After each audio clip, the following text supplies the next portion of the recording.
Bismillahirrahmanirrahim. Assalamualaikum warahmatullahi wabarakatuh. Alhamdulillah, alhamdulillahi rabbil alamin.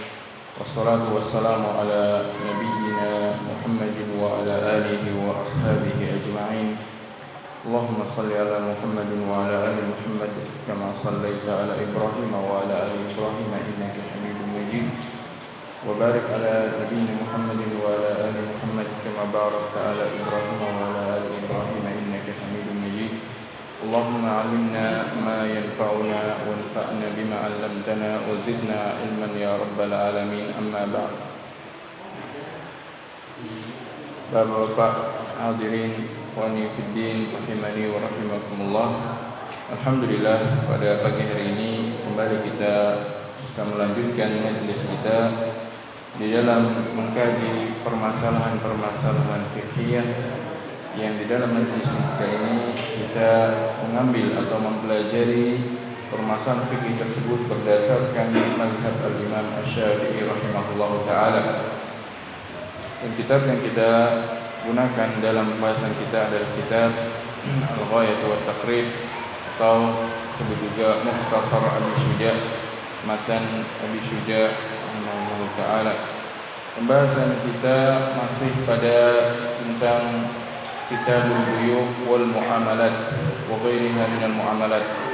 Pembahasan tentang bab jual beli dan jenis-jenis muamalah yang lainnya yang terkait dengan harta.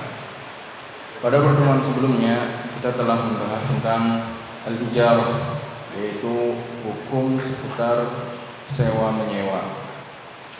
Maka pada pertemuan berikutnya ini kita akan bahas beberapa bab berikutnya. Saya lewat beberapa bab di sini. Kita melanjutkan langsung pada bab tentang al-waqf, wakaf.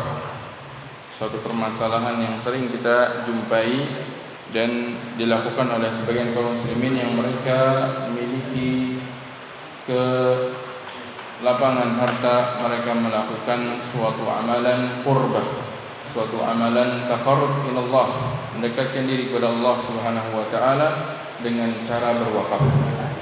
Maka seorang yang ingin berwakaf atau seorang yang akan menggunakan harta wakaf, dia perlu tahu hukum-hukum berkenaan dengan wakaf tersebut.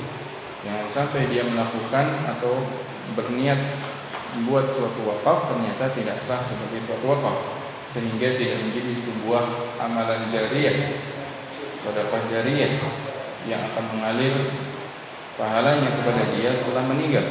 Karena wakaf ini disebutkan para ulama ini termasuk suatu sedekah jariyah yang disebutkan oleh Rasulullah sallallahu alaihi wasallam dalam sebuah hadis beliau, di mana Rasulullah sallallahu alaihi wasallam bersabda, "Idza mata ibnu Adam in qata'a amaluhu illa min thalathin." Apabila seorang ibnu Adam, seorang manusia meninggal, maka sudah putus amalannya, sudah berakhir dia beramal, waktunya beramal sudah habis, tidak bisa lagi menambah pahala dengan beramal. Illa min salas, kecuali ada 3 amalan yang dia lakukan semasa hidupnya, dan kemudian setelah dia meninggal, amalan tersebut membuahkan pahala yang terus mengalir kepada dia meskipun dia sudah meninggal. Pada umumnya manusia amalan-amalan apabila seorang sudah meninggal, maka pada umumnya amalan-amalan yang dulu dia lakukan di dunia itu sudah habis, pahalanya sudah terhenti. Namun ada beberapa amalan, diantaranya 3 amalan yang disebutkan Rasulullah SAW di dalam hadis tersebut. Illa min salas, di antaranya ada 3 amalan. Yang pertama apa? Shadaqatun jariyah, sebuah sedekah yang jariyah yang terus mengalir, terus dilakukan, terus dimanfaatkan apa yang dia sedekahkan oleh orang lain, dan pahalanya terus mengalir kepada dia. Dan ini dimaknai adalah sebuah wakaf, sebuah hal yang diwakafkan, suatu barang yang pernah dia wakafkan untuk orang lain, kemudian barang tersebut terus dimanfaatkan orang yang menerima wakaf tersebut, dan pahalanya mengalir terus kepada pemilik barang sebagaimana Juga wakaf ini pernah dilakukan oleh Umar bin Khattab radhiyallahu taala anhu, di mana tatkala beliau mendapatkan tanah di Khaybar. Beliau mendapat jatah tanah bagian.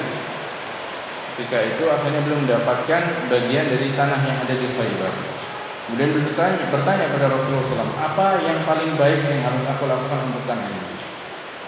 Maka Rasulullah SAW memotivasi, mengajak Umar radhiyallahu taala anhu untuk mewakafkannya. Beliau SAW bersabda, "In syi'ta habasta aslaha wa tasaddaqta biha." Kalau kamu mau, tanah itu engkau tahan saja hak kepemilikannya,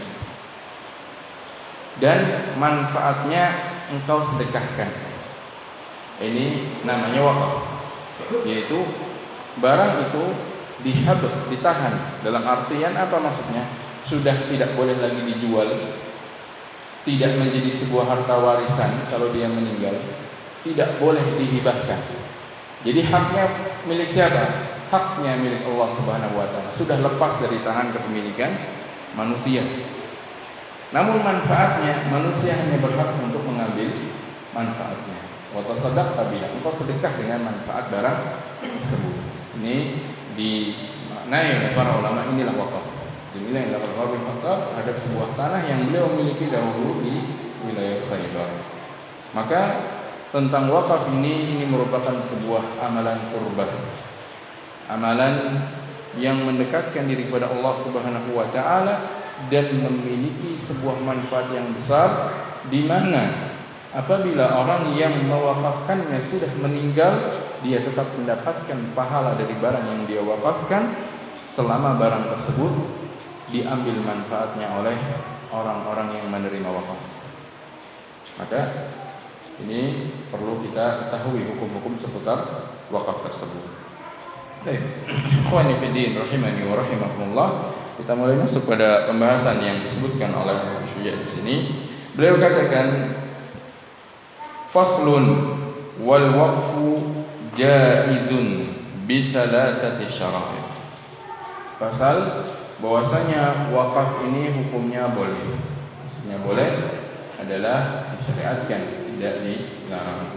Dan tentang dalil-dalil mensyariatkan disyariatkannya wakaf dan dianjurkannya wakaf sebagaimana telah kita sebutkan tadi, hadis Nabi sallallahu alaihi wasallam dan juga perbuatan Umar yang disetujui, bahkan diarahkan oleh Nabi sallallahu alaihi wasallam.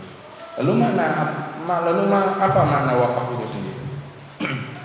Makna wakaf disebutkan oleh para ulama secara istilah syar'i yang dinamakan al-waqfu. Secara syar'i maknanya adalah habsu muayyanin mamlukin qabilin lin naqli yumkinul intifa'u bihi ma'a baqa'i ainihi. Maknanya adalah habsu muayyan, menahan suatu barang tertentu yang dia miliki. Maksudnya menahan di sini nanti akan beliau jelaskan maknanya. Menahan suatu barang tertentu yang bisa untuk dipindahkan. Maksudnya manfaatnya barang itu kepemilikannya bisa berpindah. Yang bisa untuk dipindahkan kepemilikannya dan memungkinkan untuk bisa diambil manfaatnya. Barang yang bisa untuk dipindahkan hak kepemilikan dan bisa diambil manfaat, serta zat barang tersebut tidak habis sekali pakai. Itu menahan sebuah barang yang sudah ditentukan barangnya dan dia miliki sendiri, bukan barang sewa kemudian diwakafkan. Dan barang tersebut adalah barang yang memungkinkan untuk dipindahkan hak kepemilikan. Hartanya memungkinkan untuk dipindahkan hak kepemilikannya. Serta barang tersebut memungkinkan untuk diambil manfaat. Maksudnya memungkinkan untuk diambil manfaat, dihalalkan oleh syariat untuk menggunakannya. Adapun barang-barang yang diharamkan oleh syariat untuk menggunakannya, maka tidak sah untuk diwakafkan. Karena bagaimana bisa diwakafkan? orang lain mengambil manfaatnya juga haram, maka tidak sah kalau barang yang diharamkan untuk mengambil manfaat darinya. Serta barang tersebut zatnya tetap tidak habis ketika sekali pakai. Adapun masa tetapnya barang tersebut, masa adanya barang tersebut tergantung barang-barangnya. Kalau tanah tentunya dalam jangka waktu yang lama. Kalau kendaraan ya sampai kendaraan tersebut rusak. Kalau misalkan alat-alat elektronik ya sampai alat-alat tersebut rusak. Intinya masa barang tersebut masih bisa digunakan. Adapun barang yang sekali pakai, maka dalam mazhab ini tidak sah untuk diwakafkan. Seperti apa barang yang sekali pakai? Makanan. Orang pengen wakaf makanan. Gimana caranya wakaf makanan? Makanan dimanfaatkannya dengan cara dimakan habis. Bukan dengan cara dicium baunya saja kemudian gantian orang lain, kan tidak juga. Makanan suatu hal yang sekali konsumsi habis. Maka dalam mazhab ini tidak sah untuk diwakafkan. Ini menjadi sebuah sedekah. Sebuah sedekah yang diberikan pada orang, bukan suatu hal yang dihukumi wakaf sehingga kalau meninggal pahalanya terus. Termasuk juga misalkan suatu yang sekali pakai adalah seperti uang. Dalam mazhab maka itu berarti tidak bisa diwakafkan. Kenapa? Karena uang dipakainya dengan cara dibelanjakan. Meskipun sebagian para ulama yang lain berpendapat boleh, karena bisa dengan cara apa? Dipinjamkan atau dilakukan mudharabah. Contohnya dipinjamkan, mewakafkan uang sebesar 100 juta, siapa yang butuh boleh pinjam, nanti kembalikan, gantian lagi ada orang lain butuh, kembalikan lagi nanti kalau sudah ada. Bagian para ulama bolehkan, karena sebagian para ulama tidak mensyaratkan barang tersebut harus barang yang baqa'u ainihi, tetap zat barangnya. Namun dalam mazhab disyaratkan barangnya zatnya harus tetap, sehingga barang-barang yang cara pemakaiannya sudah habis sekali pemanfaatan, maka ini tidak bisa masuk dalam kategori barang yang diwakafkan Allah Ta'ala. Kemudian kita lanjutkan definisi yang disebutkan para ulama, biqat'it tasarrufi fi raqabatihi. Cara menahan barang tadi, menahan kepemilikan barang tadi adalah dengan cara qat'ut tasarruf fi raqabatihi. Sudah tidak bisa lagi dia kelola dan dimanfaatkan untuk dirinya sendiri semaunya. Ya, maksudnya hak kepemilikan dia sudah lepas. Dia sudah lepas hak kepemilikannya, tidak ada hak tasarruf, tidak ada hak untuk mengelola harta tadi lagi untuk kepentingan pribadi dia. Ini namanya wakaf. Ala masrifin, dan wakaf tersebut harus diserahkan kepada masrif, penerimanya. Siapa orang yang akan menerima wakafnya, yang akan memanfaatkan harta wakaf. Karena nanti dalam akad wakaf dia harus menyebutkan untuk siapa wakafnya. Kalau dia hanya mengatakan barang ini saya wakafkan, tidak dia sebutkan untuk siapa, maka dalam mazhab itu belum sah. Belum sah menjadi sebuah wakaf. Dia harus katakan ini saya wakafkan untuk fulan misalkan, atau untuk kaum muslimin secara umum, atau untuk masjid, atau untuk keperluan apa. Harus tentukan kepada siapa dia berikan hak pemanfaatan wakafnya. Mubahin mawjud, dan syaratnya pemanfaatan tersebut harus pada perkara-perkara yang mubah, termasuk juga perkara yang qurbah. Contohnya dia wakafkan untuk para fuqara dan masakin, ini sedekah qurbah. Atau perkara yang mungkin bukan qurbah tapi boleh, seperti apa? Dia wakafkan untuk orang-orang kaya, boleh wakafkan untuk orang-orang kaya, jadi sebuah wakaf selama tidak haram. Yang penting apa? Mubah, mubah. Imma qurbah, imma menjadi sebuah amalan qurbah, wa imma menjadi sebuah amalan yang sekedar mubah, tidak tampak adanya bentuk qurbah. Tidak ada untuk mendekatkan diri kepada Allah, tapi dia izinkan orang lain untuk memanfaatkannya meskipun itu kepada orang-orang kaya. Bahkan sebagian para ulama bahkan kepada ahlul zimmah, orang-orang kafir yang mereka berada di negaranya kaum muslimin, diberikan juga misalkan ini untuk semua orang yang ada di tempat tersebut, baik kaum musliminnya maupun orangnya ahlul zimmah. Maka kata ulama itu perbolehkan, karena boleh. Sama seperti kita menghadiahkan kepada orang kafir itu diperbolehkan. mewujud, dan ketika diwakafkan orangnya harus ada, yaitu orang yang menerima harus sudah ada, terlahir di dunia ini, bukan orang yang belum ada. Misalkan ini saya wakafkan untuk anak-anak saya yang akan lahir, tidak bisa kalau orang yang akan menerima wakaf belum ada di dunia ini. Harus orang yang sudah ada, meskipun itu anak-anaknya sendiri, karena boleh seorang mewakafkan kepada anak-anaknya, nanti bukan kepada dirinya sendiri. Misalkan dia katakan, saya wakafkan ini untuk anak-anak keturunan saya terus menerus, maka yang memanfaatkan harta wakafnya adalah anak-anaknya atau kerabatnya. Karena yang namanya penerima wakaf atau al-mauquf alaihi imma terbagi menjadi dua, muayyan atau jihah, orang-orang tertentu atau suatu jihah tertentu. Contoh orang-orang tertentu ditentukan, ini untuk siapa? Ini untuk Zaid dan keturunannya Zaid, ini untuk fulan dan kerabat-kerabatnya fulan. Maka yang hak manfaatkan adalah mereka, tidak boleh orang lain. Contoh bentuk jihad adalah ini untuk kaum muslimin, berarti semua orang yang dia muslim. Atau ini untuk para penuntut ilmu, maka yang penuntut ilmulah yang berhak makainya. Atau ini untuk para fuqara, para masakin, maka orang yang dia memiliki sifat fakir dan miskinlah yang berhak untuk manfaatkan. Jadi intinya mauquf alaihi, orang yang menerima wakaf bisa berupa person tertentu, individu tertentu yang sudah dia tentukan orangnya siapa, fulan dan fulan, atau kepada sekelompok tertentu, jihad tertentu, atau kepada misalkan masjid, ini wakaf untuk masjid, ini wakaf untuk jalan, ini wakaf untuk madrasah atau yang lainnya.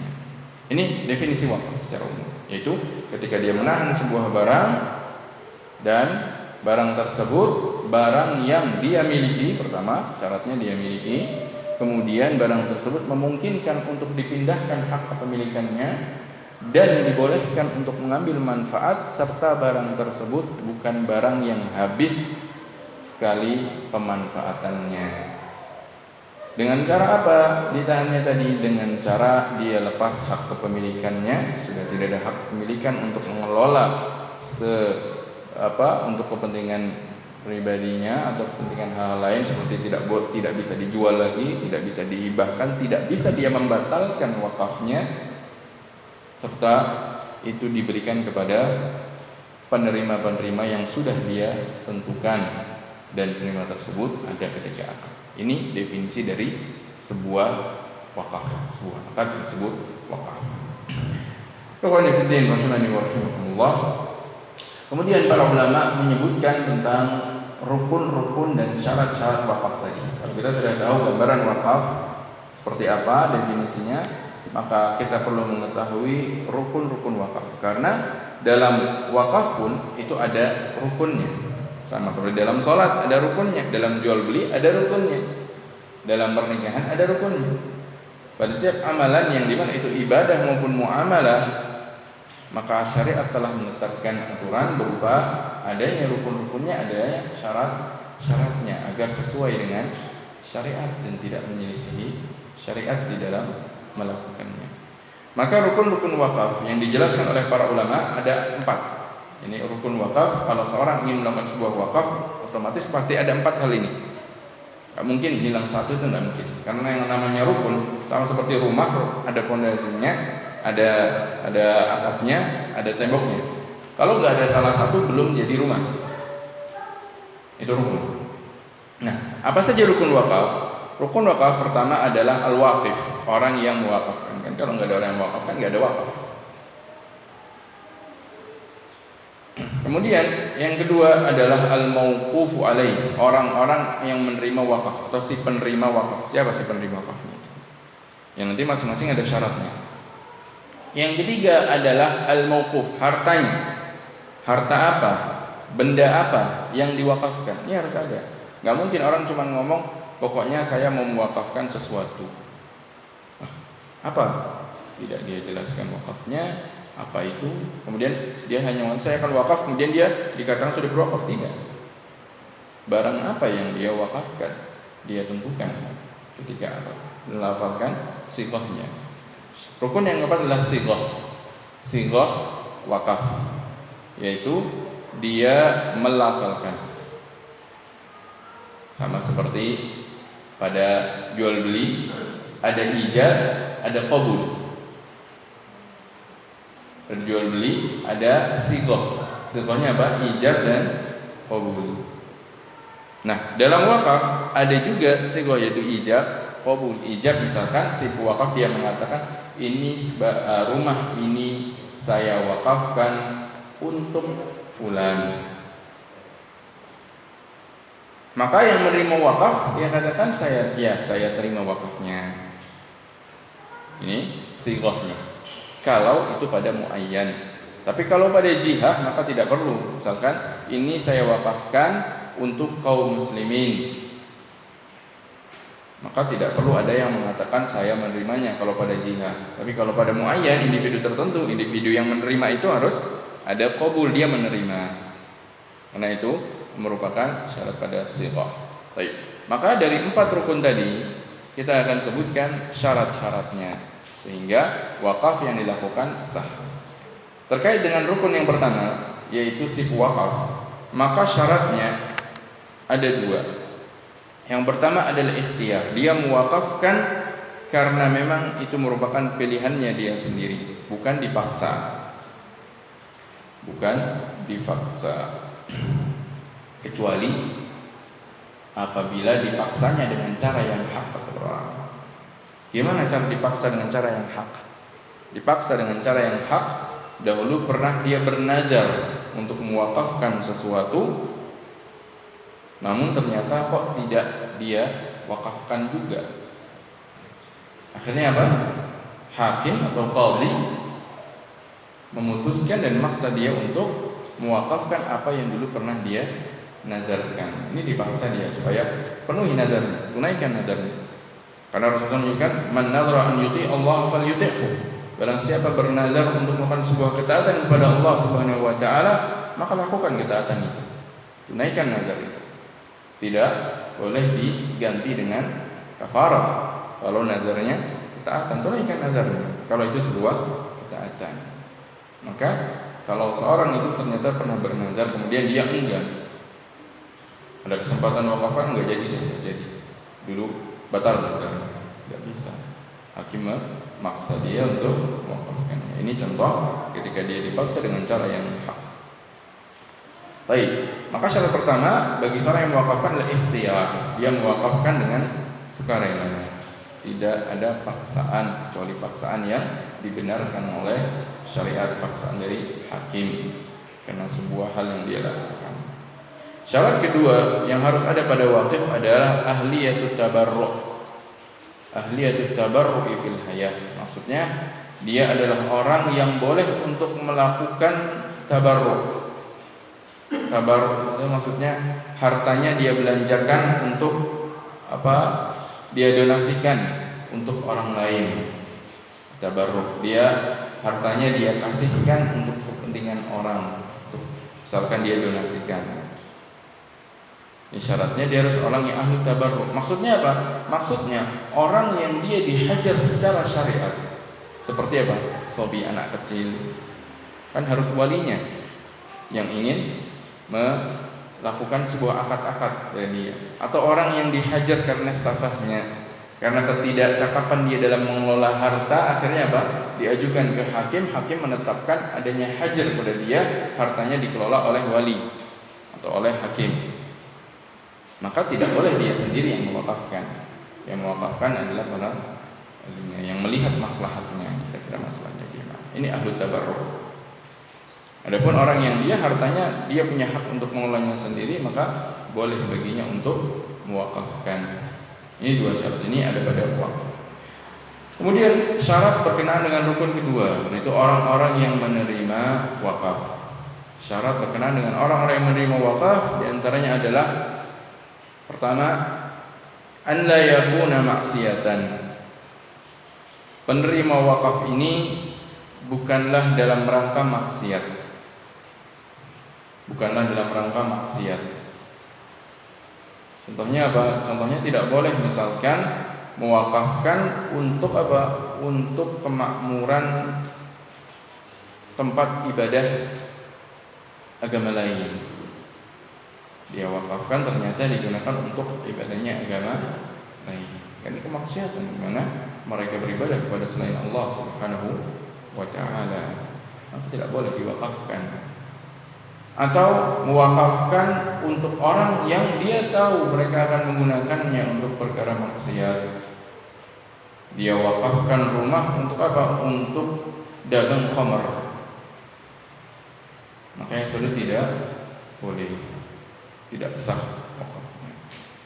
Syarat pertama tidak boleh penerimanya menggunakannya dalam maksiat. Syarat yang kedua adalah imkanu tamallukihi. Barang yang diwakafkan ini barang yang mungkin untuk dimiliki sebenarnya.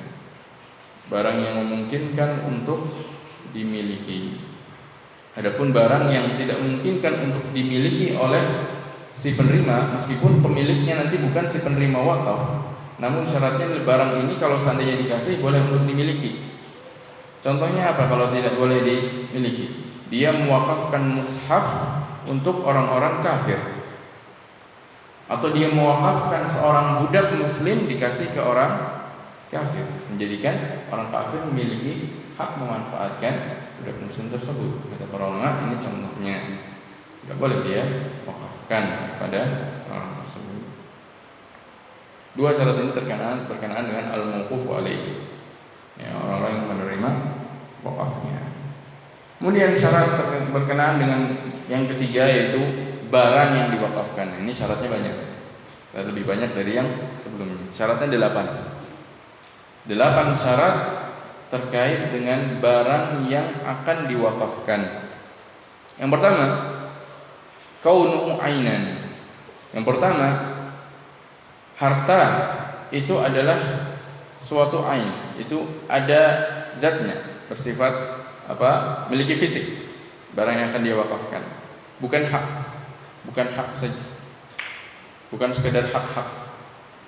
Misalkan dia punya rumah, sah diwakafkan. Dia punya kendaraan, dia wakafkan. Kalau dia punya alat elektronik, dia wakafkan. Misalkan untuk apa? Misalkan ini untuk masjid, atau ini untuk sekolah, ini namanya wakaf untuk jihad. Atau ini untuk si fulan, supaya fulan yang memanfaatkannya, ini wakaf untuk muayyan. Karena tadi kita sebutkan wakaf itu bisa diberikan kepada dua macam, kepada muayyan, kepada orang tertentu, individu tertentu, kasih ke orang siapa? Tentukan si fulannya. Atau kepada jihad, kepada sekelompok tertentu, atau kepada suatu jihad tertentu di arah kebaikan tertentu. Nah, syarat barangnya adalah ainan, barangnya miliki fisik barang. Yang kedua, syaratnya kaunuha muayyanah, barangnya harus ditentukan. Barangnya harus ditentukan. Maksudnya gini, nggak boleh dia mewakafkan tapi yang diwakafkan belum jelas. Orang punya 2 kendaraan, dia katakan saya wakafkan salah satu kendaraan saya, belum jelas mana yang akan dia wakafkan. Tidak sah wakafnya, belum sah wakaf tersebut. Kenapa? Karena belum dia tentukan itu mana barang yang akan dia wakafkan. Atau dia katakan saya punya banyak barang bermanfaat, pokoknya nanti salah satu saya wakafkan. Ini belum sah menjadi sebuah wakaf. Jadi harus dia tentukan barang apa. Dia katakan mobil ini, atau motor ini, atau rumah ini. Dia tentukan mana yang dia wakafkan. Tanah ini seluas sekian yang dia wakafkan. Jangan hanya misalkan saya punya tanah, makanya saya wakafkan. Berapa? Nah, nantilah saya kira-kira dulu mana yang akan diwakafkan. Ini belum sah menjadi sebuah wakaf karena belum apa? Belum ditentukan. Syaratnya barangnya harus tentukan dulu mana yang akan dia wakafkan. Syarat ketiga terkait dengan barang yang akan diwakafkan adalah kaunuha mamlukah. Barangnya adalah barang yang dia miliki, bukan barang orang lain yang dia cuma punya izin memakai. Barang sewa, dia sewa, karena sewanya lama bertahun-tahun, akhirnya apa dia pikir, udah saya wakafkan saja. Jadi kalau seandainya saya meninggal masih masa sewa, nanti pahalanya bisa mengalir. Tidak bisa. Barang yang diwakafkan adalah barang yang miliknya dia sendiri. Atau misalkan barang orang yang dia ambil secara gosok tanpa keridhaan dari orang yang memilikinya, dia gosok. Dia Dia duduki, dia miliki, dia kuasai barangnya tanpa adanya keridhaan dari orang yang memiliki. Kemudian dia wakafkan. Dia taubat, akhirnya saya wakafkan saja. Tidak bisa. Seorang yang dia mengambil harta orang, taubatnya dengan cara apa? Mengembalikan harta itu kepada pemiliknya. Karena hak-hak manusia harus ditunaikan. Tidak bisa kemudian sudah terlalu lama, mungkin orangnya juga lupa. Orangnya lupa, antum ingat itu barang orang pulang. Karena itu adalah hak manusia. Kalau tidak nanti dituntut dia kiamat. Akan dia bayar dengan kebaikan.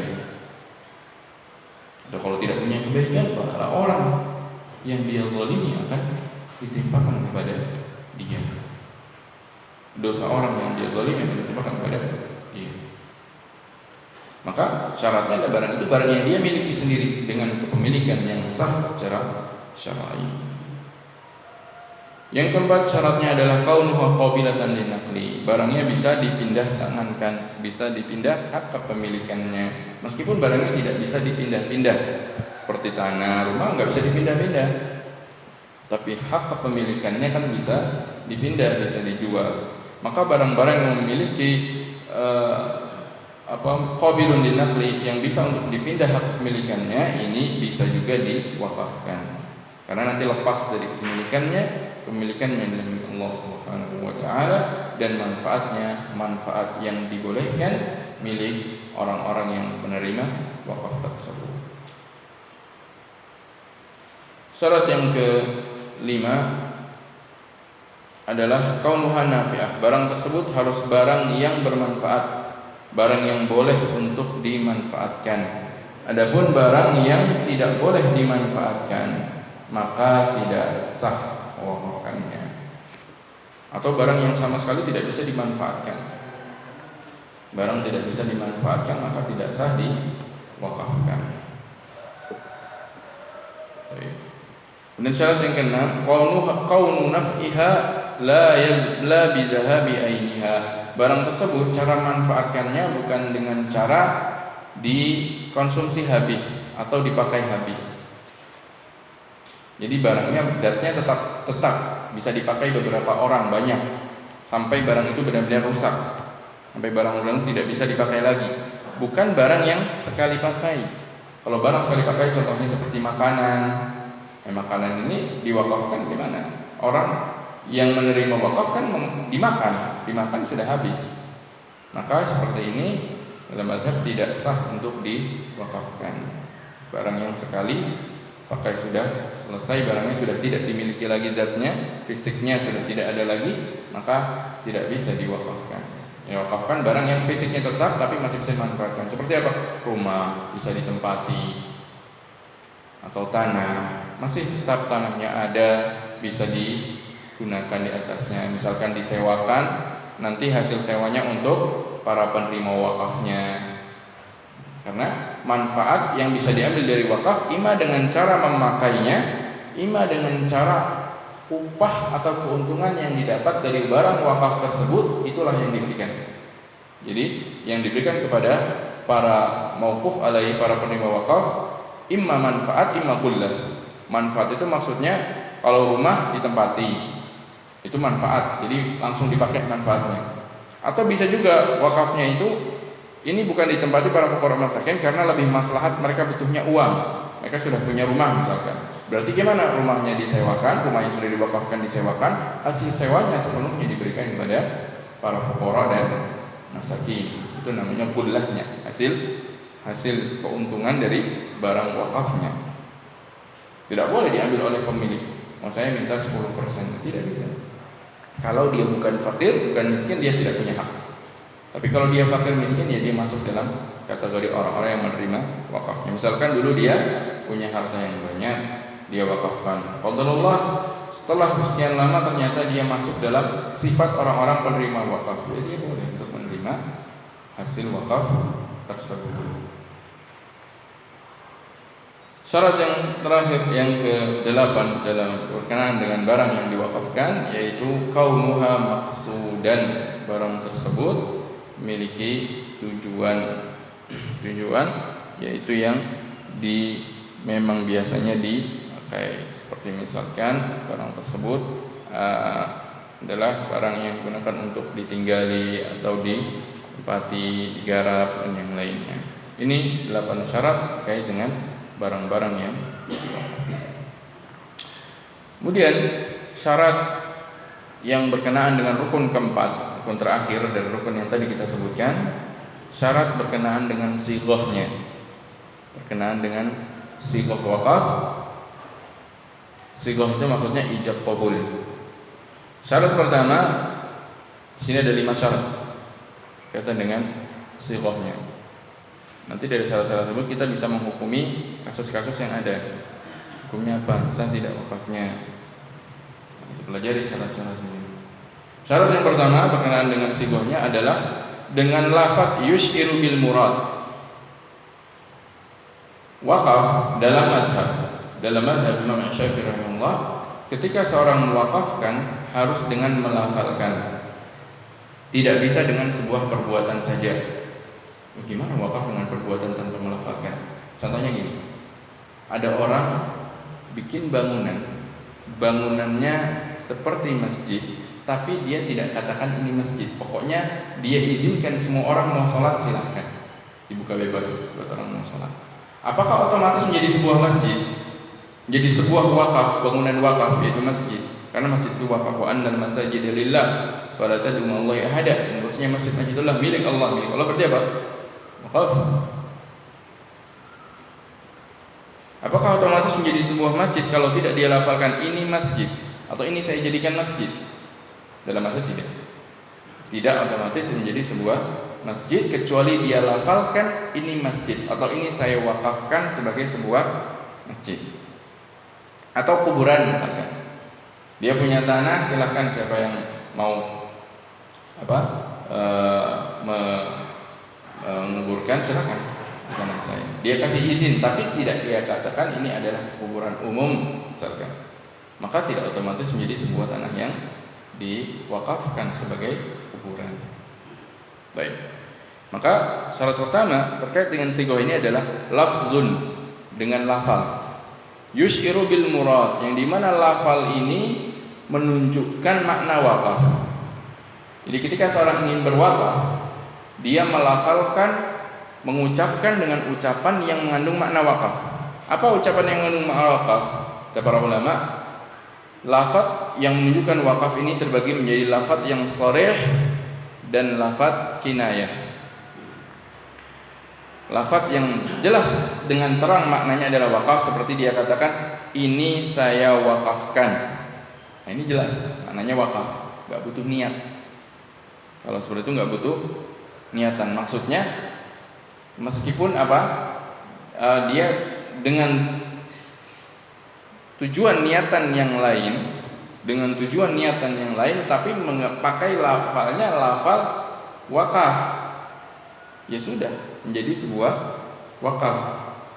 Oh enggak, saya maksudnya pengen sedekah biasa. Kamu tahu arti saya wakafkan? Iya saya tahu arti wakafkan, tapi saya itu maksud pengennya ini sedekah biasa, nanti tidak menjadi sebuah wakaf, tidak bisa. Itu sudah menjadi sebuah wakaf. Atau misalkan, oh enggak, ini maksudnya saya pinjamkan, tapi melafalkannya wakaf. Iya, dulu saya melakukannya memang wakaf. Tahu arti wakaf? Tahu arti wakaf. Maka tidak bisa. Kemudian dia klaim ini sudah dipinjamkan, nanti dia butuh balik lagi. Enggak. Karena yang namanya wakaf itu adalah mulzim, ilzam, lazim, akadnya lazim. Kalau sudah diwakafkan, nggak bisa dia batalin. Nyesel dulu wakafkan, waduh tanah yang diwakafkan terlanjur, sekarang butuh nih, dibatalin. Bilang ke orang-orang yang terima wakaf, maaf saya batalin wakafnya. Tidak bisa. Wakaf ini sebuah akad yang lazim. Apa itu akad lazim? Tidak bisa kemudian dia fasaknya, membatalkan. Baik. Maka Maka syarat pertama adalah lafadz yang sharih. Lafadz yang sharih, misalkan dia katakan ini saya wakafkan, atau misalkan ini saya habis, atau bahasanya habastuhu wa sabbaltu manfaatahu. Barang ini fisiknya saya tahan dan manfaatnya saya izinkan untuk para fuqara masakin. Ini makna wakaf juga. Atau misalkan dia katakan ini sedekah yang tidak dijual, yang tidak diperjualbelikan, tidak pula dihibahkan, tidak pula diwariskan. Itu makna wakaf. Jadi kalau sedekah biasa kan, kalau sedekah barangnya nanti jadi milik si penerima sedekah. Tapi kalau wakaf tidak, dia meskipun mengucapkan dengan ini saya sedekahkan, yang tidak dijual, tidak pula dihibahkan, tidak diwariskan nantinya. Ini namanya makna wakaf. Jadi dia kasih, tapi yang dikasih sebenarnya hak untuk memanfaatkan, bukan hak memiliki fisik barang tersebut. Maka ini lafadz yang sharih. Atau lafadz kinayah, yaitu lafadz-lafadz yang tidak secara terang menunjukkan makna wakaf, tapi niatnya adalah niat wakaf, maka sah menjadi sebuah wakaf. Misalkan ini saya sedekahkan untuk fuqara, tapi niatnya apa? Niatnya wakaf. Ya sudah, kalau sudah dibarengi niat, yang namanya lafadz kinayah itu perlu dibarengi niatan. Tapi kalau lafadz sharih tidak perlu dibarengi niatan. Seperti orang mentalak, dia katakan kepada istrinya, saya talak kamu.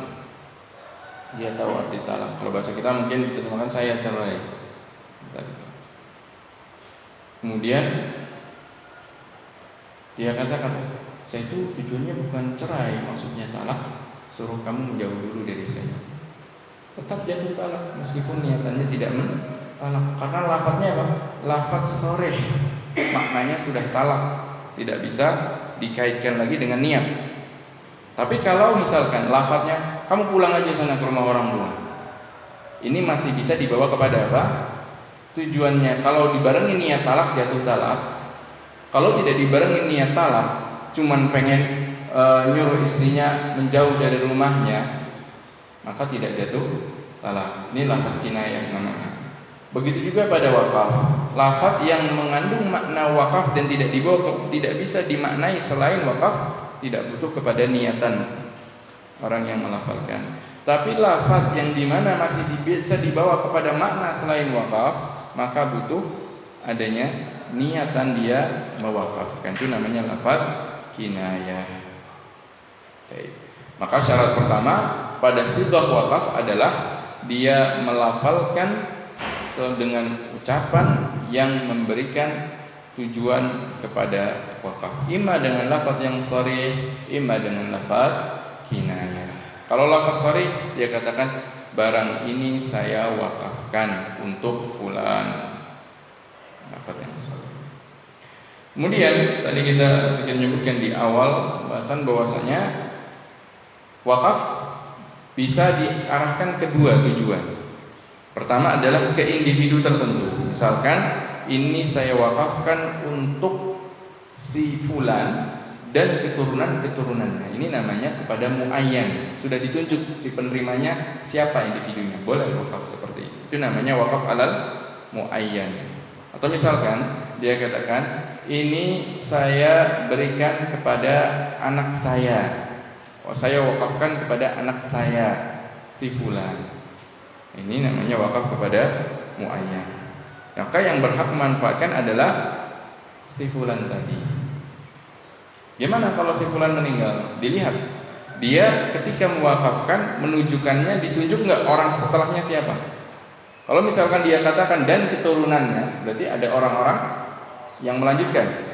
Barang itu menjadi hak mereka dalam manfaatkannya. Si fulan, kemudian fulan meninggal, anak-anaknya meninggal, turunannya lagi, anak-anaknya lagi, terus.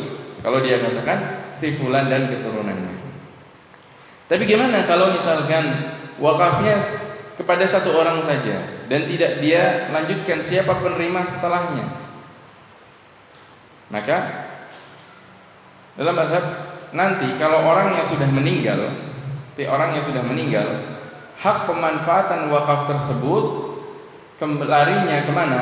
Larinya ke kerabat atau turunan orang yang mewakafkan dari kalangan fuqara dan masakinnya. Jadi dia punya keturunan, ternyata salah satu keturunannya fakir, miskin, maka dia yang memanfaatkan. Tidak beralih ke orang lain terlebih dahulu, karena itulah yang lebih dekat kekerabatannya. Kalau tidak dia tunjuk ketika mewakafkan kepada siapa yang melanjutkan, ini namanya wakaf alal muayyan. Adapun yang kedua, jenis yang macam yang kedua dari penerima wakaf adalah alal jihah. Penerima wakafnya adalah jihah tertentu, yaitu sekelompok tertentu. Misalkan dia katakan, barang ini saya wakafkan untuk para fuqara masakin, barang ini saya wakafkan untuk para talabul ilm, barang ini saya wakafkan untuk kaum muslimin di tempat fulani atau masyarakat fulan di RT fulan. Ini namanya wakaf alal jihah, umum. Wakafnya umum, siapa saja yang memiliki sifat tersebut maka dialah yang berhak memanfaatkan barang wakaf.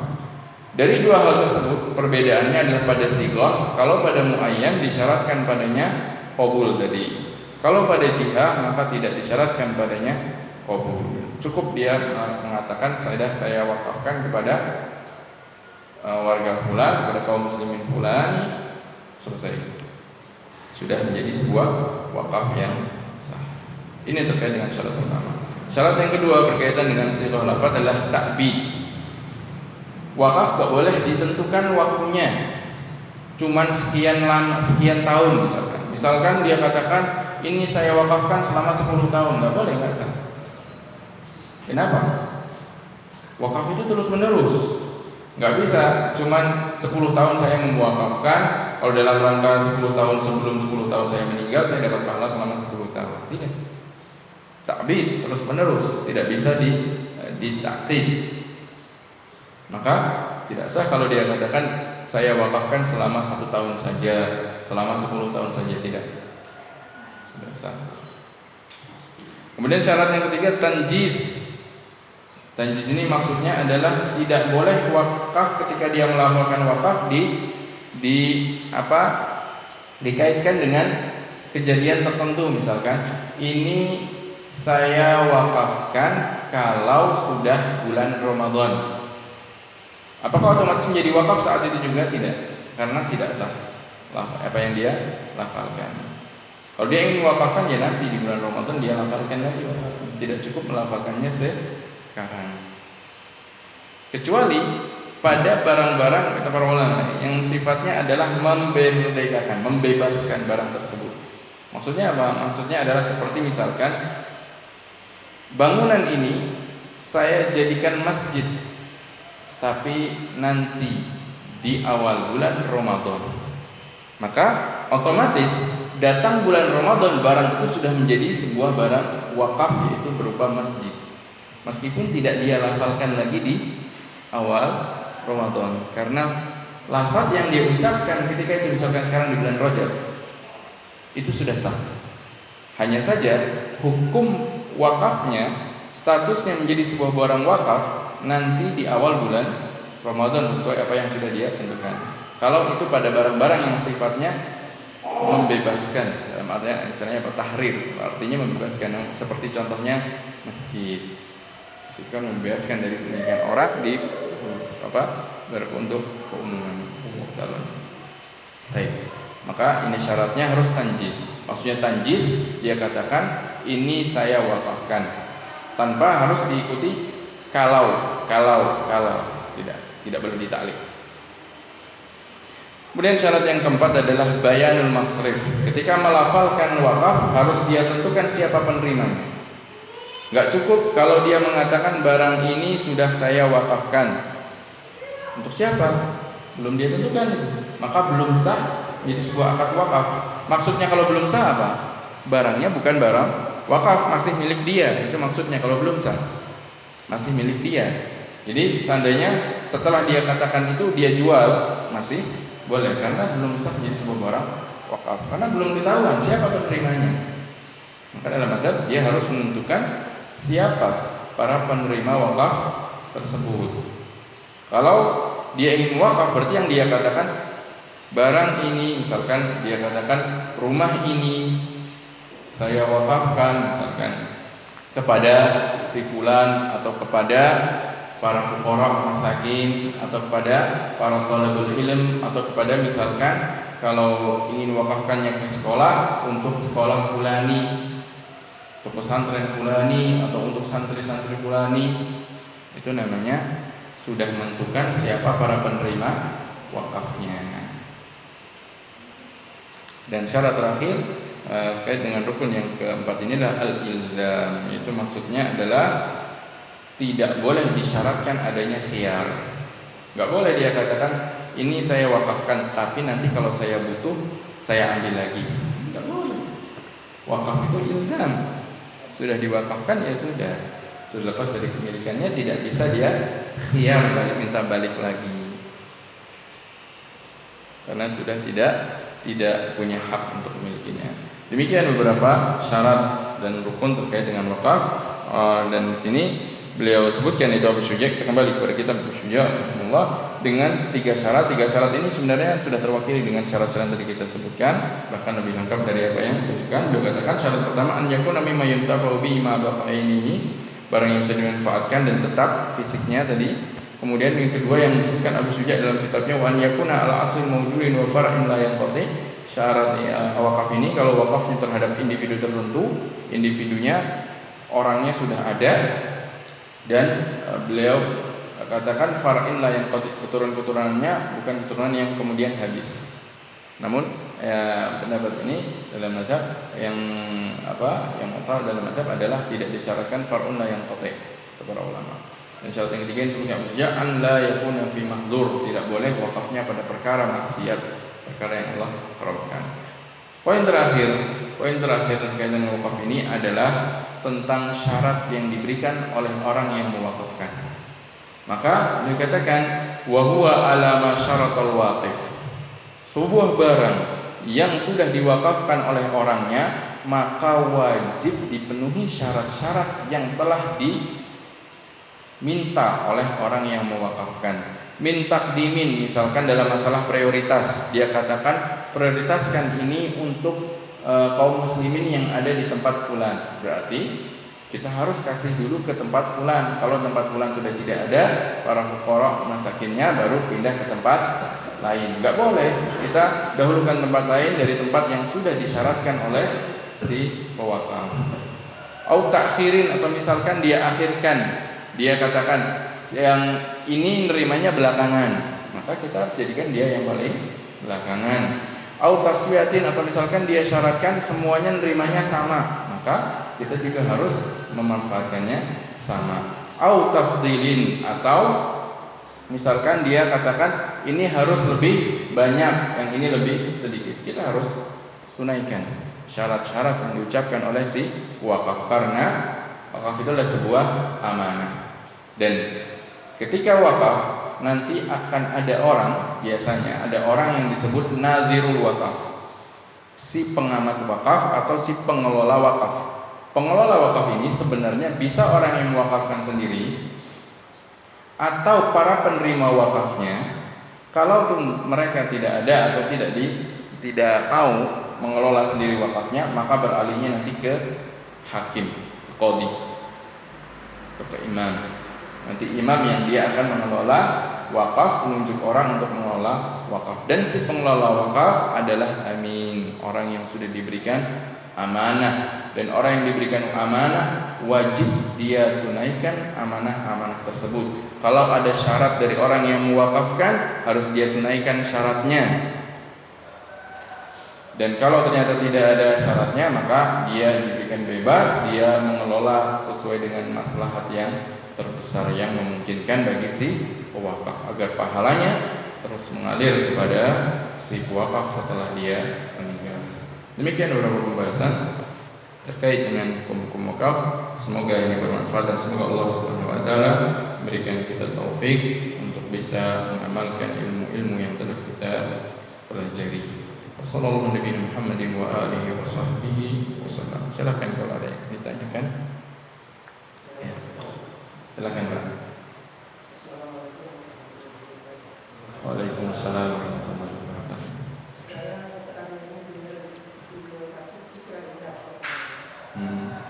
Dan di sini ada fasum. Fasum.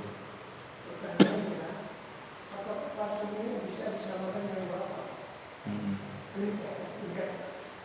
Kedua kali iya, apakah boleh orang muslim mewakafkan kepada orang muslim? Ketiga, apakah wakaf itu dari pribadi atau boleh dari suatu perusahaan? Wakaf dari Pribadi. riba. Pribadi. Atau dari satu perusahaan. Misalkan saya punya perusahaan, itu ada pemegang saham kan, dan kita punya kantor, maka boleh.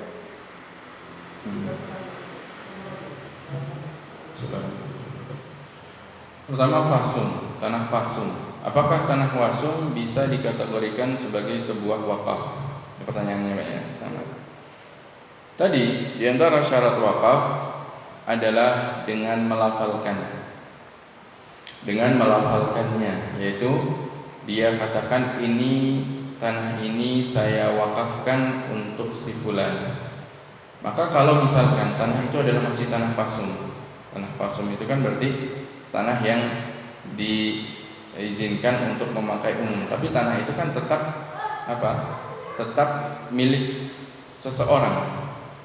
Misalkan kalau pada lingkungan seperti perumahan, tanah itu punya pemilik perumahan tersebut sebelumnya. Hanya saja tanah itu tidak termasuk yang dijual, namun diizinkan memanfaatkannya kepada para penghuni wilayah tersebut. Maka kalau yang memilikinya tidak mengatakan itu sebagai sebuah wakaf, itu tidak bisa dihukumi sebagai tanah wakaf. Itu hanya tanah yang dia izinkan orang lain untuk memakainya. Suatu saat kalau misalkan dia mencabut izin pemakaiannya, merupakan sebuah haknya dia. Allah Ta'ala alam. Itu yang saya pahami dari tanah fasum. Maka tanah fasum itu saya katakan adalah tanah yang sekedar diberikan izin, dibolehkan kepada orang lain untuk memakainya, sehingga tidak bisa dihukumi sebagai sebuah tanah wakaf. Karena kalau ingin melakukan sebuah tanah wakaf, si pemiliknya harus melafalkan tanah itu wakaf. Kecuali mungkin ada sebuah tanah umawat namanya, tanah tidak berpenghuni, tidak berpemilik, tanah tidak terurus, tidak ada penghuninya, tidak ada pemiliknya. Kemudian ada satu orang yang dia duluan merawat tanah tersebut. Akhirnya dia bangun sebuah masjid, sebuah bangunan yang memiliki masjid. Meskipun tidak dia katakan ini masjid, maka tanah itu sebagian para ulama sudah menjadi sebuah wakaf dengan perbuatan dia membangunnya sebagai bentuknya masjid, kemudian diizinkan orang lain sholat. Adapun kalau tanah yang pribadi punya orang, punya seseorang, punya individu tertentu, maka individu tersebut harus melafalkan wakaf kalau ingin menjadikan tanah tersebut dihukumi sebagai sebuah tanah wakaf. Maka yang saya pahami saya ketahui bahwasanya tanah fasum itu tidak bisa dikatakan sebagai sebuah tanah wakaf, kecuali orangnya sudah melafalkan dengan lafal dia mewakafkan. Allah Ta'ala. Yang kedua adalah wakaf dari perusahaan, dari sebuah perusahaan. Apakah boleh atau wakaf itu harus dari individu? Kita ketahui terlebih dahulu, sebuah perusahaan atau sebuah syarikah itu kan terdiri dari beberapa orang yang memiliki modal. Maka pemilik dari aset-asetnya tentunya adalah para pemilik perusahaan tersebut, para pemegang saham misalkan. Maka kalau misalkan masing-masing setuju untuk mewakafkan sekian, berarti itu adalah wakaf secara bersama-sama dan masing-masing mewakafkan bagiannya yang mana. Karena tadi di antara syarat barang yang diwakafkan haruslah ditakyin, ditentukan yang mananya. Misalkan si fulan tanahnya dia adalah yang bagian ini. si fulan bagian ini, si fulan bagian ini. Karena tanahnya bersampingan, asetnya itu tanah sekian dan dimiliki misalkan 10 orang. Tanahnya 100 meter, otomatis kan bagiannya 10 meter 10 meter. Maka semuanya ya sudah kita wakafkan saja. Ini sebenarnya gambarannya adalah wakaf secara bersama-sama. Jadi masing-masing wakafkan bagiannya. Meskipun atas nama perusahaan, sebenarnya perusahaan itu kan bukan individu, tapi dia adalah sebuah gambaran adanya selainnya syarikat tidak berbentuk fisik, tapi itulah sebuah hal yang merupakan kepemilikan bersama. Maka mewakafkan kepemilikan bersama, ditentukan dulu siapa miliknya si fulan, siapa miliknya si fulan, siapa miliknya si fulan, bagiannya mana, nanti mereka wakafkan. Allah Ta'ala. Karena tadi syaratnya wakaf itu adalah apa? Harus muayyan. Harus barangnya dia tentukan yang mananya. Tidak bisa sekedar dia mubhamkan atau dia zimmahkan. Allah. Yang ketiga adalah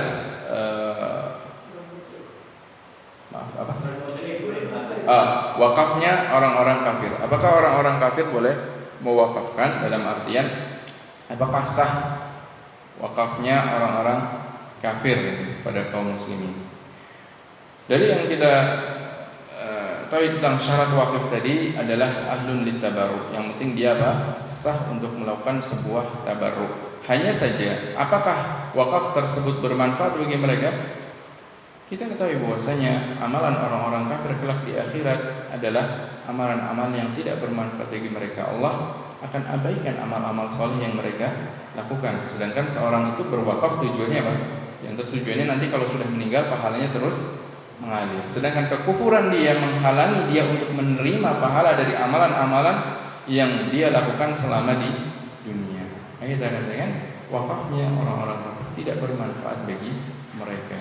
Mereka masuk Islam terlebih dahulu, baru kemudian wakaf tersebut akan bermanfaat bagi mereka setelah meninggalnya. Allah Ta'ala. Silakan. Silakan. Waalaikumsalam. Kalau di tempat kita ini, terutama yang di wilayah yang paling sakit, karena mungkin kita nggak bisa mengelola sendiri urusan wakaf tadi, yang sakitnya itu di lembaga apa? Orang ingin berwakaf, tapi tidak bisa mengelola sendiri. Misalkan dia ingin mewakafkan tanah untuk para fuqara masakin, atau dia ingin wakafkan tanah untuk sekolah tertentu, tapi dia tidak bisa mengelolanya. Mungkin dia punya kesibukan lain, dia nggak sempat harus ngurusi tanahnya, harus disewakan, dia nggak sempat ngurus sewa menyewanya tanah, atau tanahnya harus digarap jadi sawah, nanti hasilnya diberikan kepada para penerima wakaf, dia nggak sempat harus menggarapnya. Maka apa yang dia lakukan? Yang dia lakukan menunjuk nazir. Jadi ada yang namanya nazirul wakaf. Nazir itu adalah dia si pengelola wakaf. Pengelola wakaf itu boleh si pewakafnya sendiri, boleh si pengelola wakaf itu diberikan kepada mauqufu alaih, para penerimanya itu yang mereka mengelola sendiri. Ya silakan kalian kelola sendirilah, nanti hasilnya untuk kalian, karena sudah diwakafkan kepada kalian. Boleh mereka sendiri yang menjadi nazirnya, namun mereka harus amanah. Atau kalau tidak ada, atau mungkin si pewakafnya dulu dia mengelola sendiri, kemudian sudah meninggal, dia tidak memberikan nazir kepada yang lainnya, maka kembalinya nanti ke imam, ke penguasa. Maka penguasa yang mengelola, yang dia memiliki hak wilayah di tempat tersebut, dialah yang mengelola tanah wakaf tersebut. Jadi kalau ada orang yang wakaf tidak bisa mengelola sendiri, dia tunjuk saja orang lain sebagai nazir, istilahnya nazirul wakaf. Misalkan dia punya temannya ini punya waktu luang untuk mengelola tanah wakafnya. Tolong dong, kamu mau nggak mengelola tanah wakaf saya? Nanti berikan hasilnya ini kepada si fulan dan fulan, pada para fuqara masakin. Itu namanya nazir wakaf dia, dan dia adalah seorang yang diberikan amanah. Itu caranya. Umum. Silakan, ada lagi satu pertanyaan terakhir mungkin kalau ada. Kalau tidak kita tutup di sini. Baik. Kita ada? Tidak. Baik. Kita tutup majlis ini, semoga majlis ini bermanfaat dan semoga Allah Subhanahu wa taala memberikan kita pahala dari duduknya kita di majlis ilmu yang kita berharap menjadi sebuah amal saleh dan ibadah kita kepada Allah Subhanahu wa taala di pagi hari ini. Sallallahu alaihi wa sahbihi wa sallam. Allahumma salli ala khasyatika ma yaqulu bainana wa bainal ma'asi wa min ta'atika ma tuballighuna bihi jannatak wa min al-yaqini ma tuhwinu bihi alaina masa'ib ad-dunya wa mata'na bi asma'ina wa absarina wa quwwatina waj'alhu al-waritha minna waj'al ثأرنا على من ظلمنا وانصرنا على من عادانا ولا تجعل مصيبتنا في ديننا ولا تجعل الدنيا أكبر همنا اللهم اغفر لنا ذنوبنا وكفر عنا سيئاتنا وتوفنا مع الأبرار اللهم ارفع عنا البلاء وآمنا في أوطاننا يا رب العالمين وآخر دعوانا أن الحمد لله رب العالمين. السلام عليكم ورحمة الله وبركاته.